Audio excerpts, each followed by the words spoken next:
پێشتر کە ئەم جۆرە سیارەیەمان بەرهەمهێنا لە ڕووی پاراستنەوە لە ئاستێکی زۆر بەرزدا نەبوو.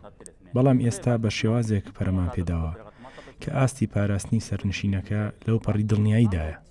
بۆ نمونە بە شێوەیەک دیزاین کراوە ئەگەر پەروانەکانی لە کار بکەون تەنها یەک دانەشی ئیش بکات ئەوە شۆفێرەکە دەتوانێت بە سەلامەتی بنیشێتەوە. لە بارێکدا ئەگەر لە ئاسمان بە تەواوەتی بزوێنەرەکەی لە کار بکەوێت ئەوە دیزاینەکەی بە شێوەیەکە کە دەتوانرێت بەرگەی کەوتە خوارەوە بگرێت و زەبری قورسیشی بەربکەوێت.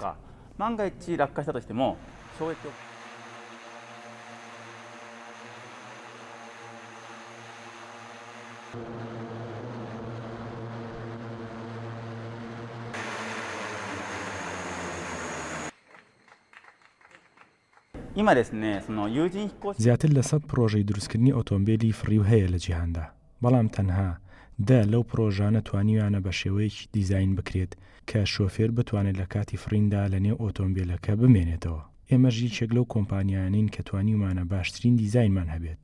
دەتوانین بڵین باشترینین تاکو ئێستا.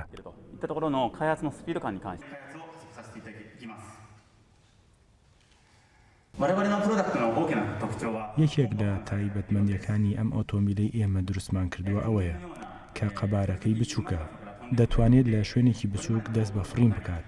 ئێمە ئامانجمانە ئۆتۆمبیلە بە شێوەیەک پەرە پێ بدەین کە خەڵک بتوانێت ڕۆژانە بەکاریان بهێنێت. ئومێدیش دەکەین لە ساڵی 2023دا ببینە خاوەن یەکەم ئۆتۆمبیلی فڕی لە جیهاندا کە بتوانێت لە شەقامەکان بەکار بهێنرێت.